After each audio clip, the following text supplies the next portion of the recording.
Hello everyone, can you hear me? Yeah?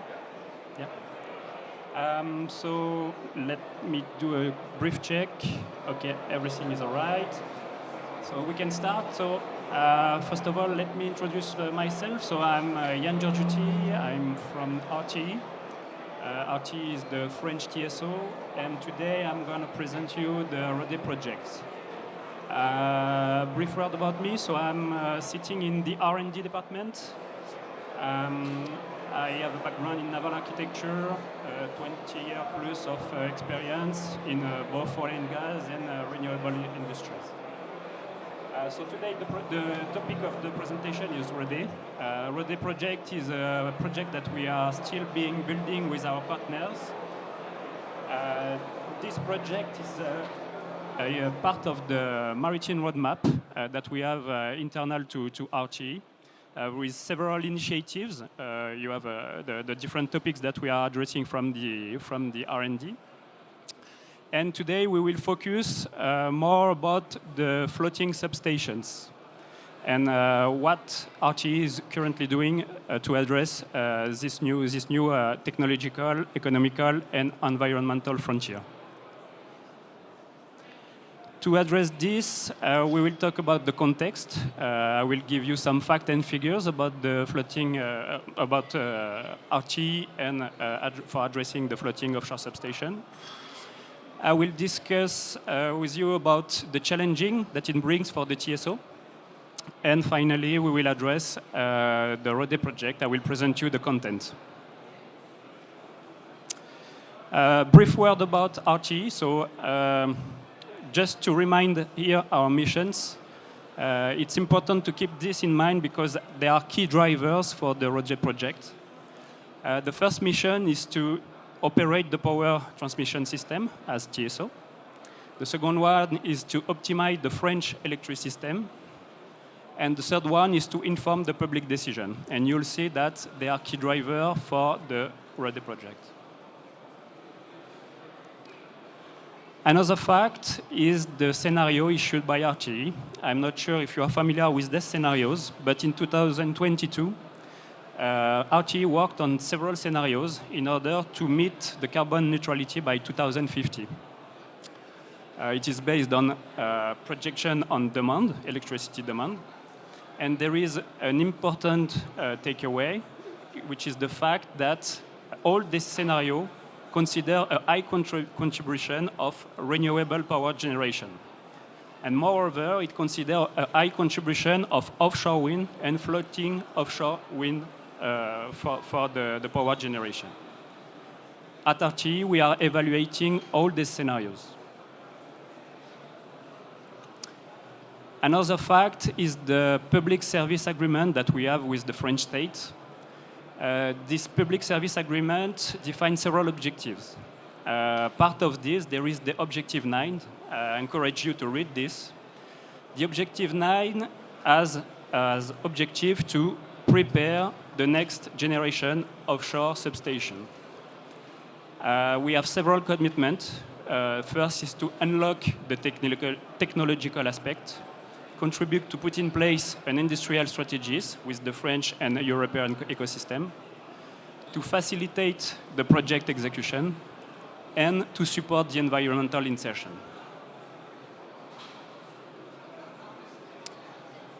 A last fact is the recent decree that we had in 2024, which aims at defining the different areas identified for the development of floating offshore wind.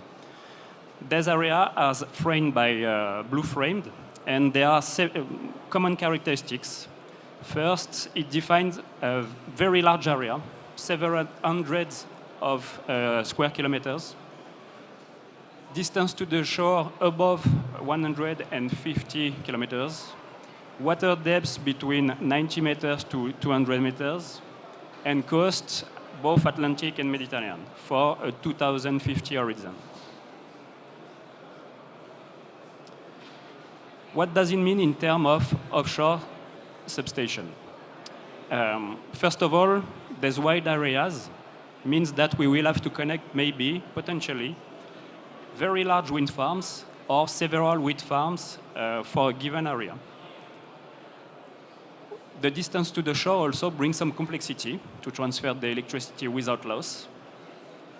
And the water depth brings some new challenges in terms of technical but also economical aspects, and it challenged the technical economical equation of currently used bottom-fixed offshore substation. It means that for each of the sites that we will have to address and to develop, RTE needs to ask itself, what is the best solution with the site condition that we will have, and what is the most economical, environmental, and technical friendly the solution that we can put in place. RODE is addressing the floating offshore substation aspects. This solution brings some challenging itself. Today, as I mentioned, we are expecting very high power to connect to the grid. We are expecting to connect this in a direct current in order to avoid some losses. And there are some technological lock that we must unlock. It concerns mainly the electrical equipment. We are not sure that we can put on a floating platform today the electrical equipment able to support a floating offshore substation. When I'm talking about electrical equipment, I mean transformers, GIS, converters, and there is also an additional lock, which is the HVDC dynamic cable. Another challenge is the industrial one. Today, we know what is the supply chain in place. We must assess the supply chain, meaning the OEMs, the shipyard, the offshore fleet, but not only, for addressing the floating offshore substation today, but also tomorrow. As a challenge also, we must identify the gaps in the supply chain, in the infrastructures, but also in the competencies for fulfilling the needs that we will have for a floating offshore substation. We must also build the strategy in order to support the development with a 2050 horizon. And we must be able to characterize if there is the pertinence or not to have a stepping stone, a demonstrator for a floating offshore substation. And finally, the last but not least, there is the environmental aspect. The challenging that we will face is the consideration of specific monitoring for this particular asset, very far from the shore, with greater water depths that we have today. We must assess the effect on the fauna, the attraction effect for the heavy fauna, but also for the fish. We must assess the impact of electromagnetic and acoustic radiations, and also the global environmental footprint of such assets. If we turn this into objectives, so first of all, we must be able to estimate the technical, economical, environmental applicability of a floating offshore substation to build the strategy plan for such asset. We must be able to specify the different requirements for this type of connection, for being able to issue invitation to tender and evaluate, of course, the supplier bids. And we must be able to check the infrastructure and the skill of the European industry in order to check if it is compatible or not with the manufacture and the maintenance of this new type of connection. And finally, we must be able also to assess the environmental impact and propose follow-up protocols of this floating offshore substation. So today, we are building a project with key partners in order to address all these objectives. RTE is the coordinator of this project, and it has partnered with several key players, both industrial companies and research institutes. So we are partnering with France Énergie Marine, which is a key player in a research institute, key player in marine and ocean engineering, with strong capabilities in numerical analysis, but also test in labs and in situ test also. We are also partnering with GE Vernova for the electrical equipment development. We are partnering with Fondation OpenSea, which manage some sites for tests. We are also partnering with Nexans for the cable, the dynamic cable aspects, with Supergrid, which is a key player and research institute in the electrical equipment development. And finally, we are partnering also with Chantier de l'Atlantique, which has already delivered several topsides of offshore substation. This project is subsidized by the ADEME in the framework of the France Relance 2030 plan. For those that are not familiar with the ADEME, ADEME is the French Agency for the Environment and the Energy, under the supervision of three ministries: ecological transition and territorial cohesion, energy transition, and education and research. RODE supports the emergence of a high-power floating offshore substation. I will present you right after the use case that we are thinking to address. And there are several bricks. First, the first brick is to develop, de-risk, and mature the technological blocks needed for this type of new asset. We want to put in place a validation process, numerical validation, dedicated campaign analysis, both in basin tests, but also in situ and on dedicated platforms. We want to supply an adequate experimental protocol, propose industrial solution to the ecosystem, and finally favorize the emergence and consolidation of the French industrial supply chain.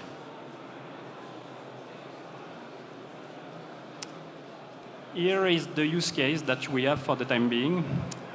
So we are trying to address the different aspects of this new type of assets. First, the substation. So the use case, the case study that we have for our day is a 2 gigawatt floating offshore substation, HVDC, which means a very, very large topside and then a very large asset. In terms of cable, we want to address the different phases of the cable development, so the design, the qualification, but also the prototypes of HVDC dynamic cable. We have dedicated work package for addressing the O&M aspects, to the strategy to put in place, the new failure mode of this type of assets, and also a work package dedicated to environment. Here are some examples of what we will do during our day. So we will perform, of course, numerical analysis, but the aim is really to mature the different aspects of the floating offshore substation, and then we will also do some dedicated tests, full scale, and full scale for some part of the project. But the aim is really to keep a coherence between the different work package and then to have a kind of system architecture for having at the end a coherent design of a floating offshore substation. In terms of work packages, so there are 7 work packages, one dedicated to project coordination under the supervision of RTE, and 6 others. So the first one being the specification. The second one will be the preparatory analysis and design study that we will perform before doing some tests in labs or basin. The work package 4 is some unitary test at sea. The work package 5 is the feasibility study for a pilot project. And the work package 6 is the impact and the consolidation of the industry in order to be able to deliver such project. In terms of duration, it will last 4.5 years, and the launching will be this summer. it's just a matter of a week now. As a summary, so as you saw, the new zones identified for offshore wind development in France bring some challenges for the manufacturers of equipment, the developers, but also for the TSO. We have several use cases at RTE, but as you saw, the use case that we will address through RODE is a 2 gigawatt one.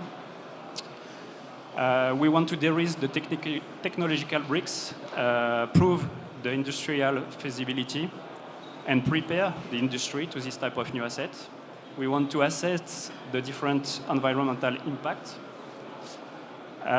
We have formed a consortium with key partners for addressing the different technological lock that we see today. We have dedicated work streams to address the technical, industrial, and environmental feasibility. And as a conclusion, RODE aims at giving the opportunity to design a floating offshore substation with decision informed by technical, economical aspects, life cycle assessment, and quantification of the environmental footprint. It was my last slide, so if you have questions, feel free to raise your hand.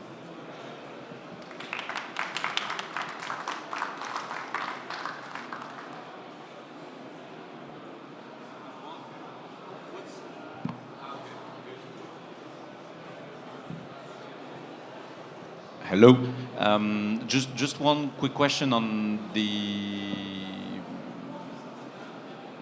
how you had the fit between the electrical equipment and the floater. Meaning, do you try and adapt the seakeeping performance of the floater to the existing specification of the DC conversion equipment, which is usually the most critical, or do you have the DC equipment upgraded or design changed so that it may match a specific performance? And the second question, which might be actually the first one, is what's the estimated weight of your 2 gigawatt topside?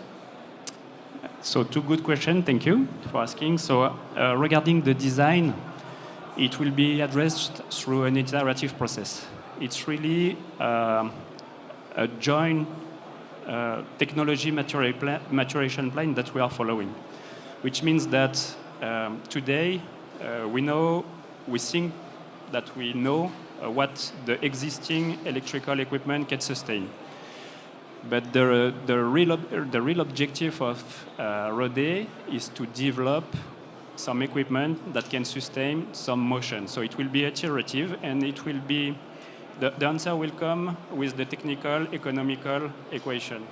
At the end, it is just a problem to solve if we are still economical or not with this type of equipment that can sustain this type of motions, because it has a direct impact on the size of the floater that we will have. And in terms of weight of topside, what I can say today is the fact that it's above 30,000 tons, but without more accuracy than this for the time being.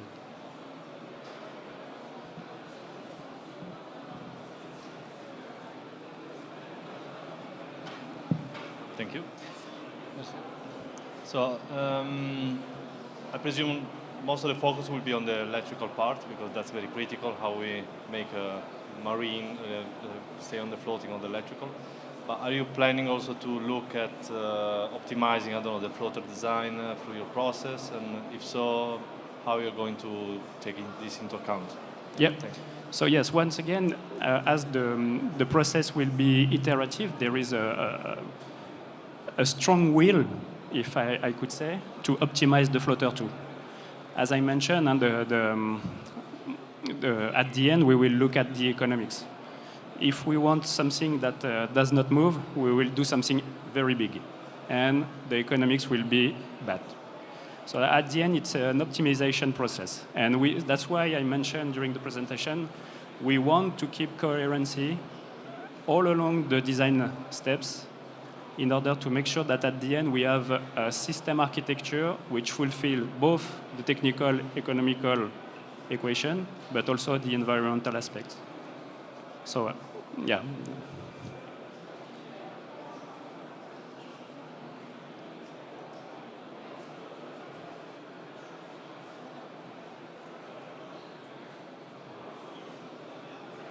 No more question?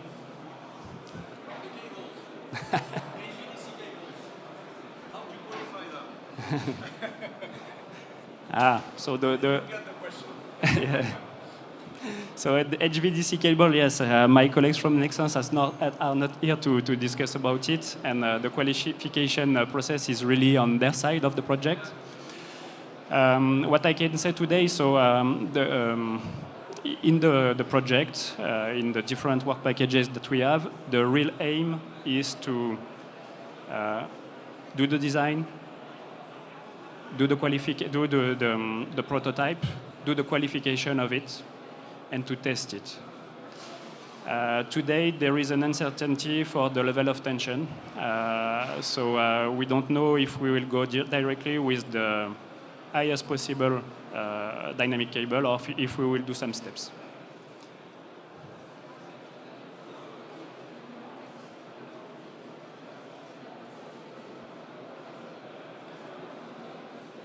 Thank you.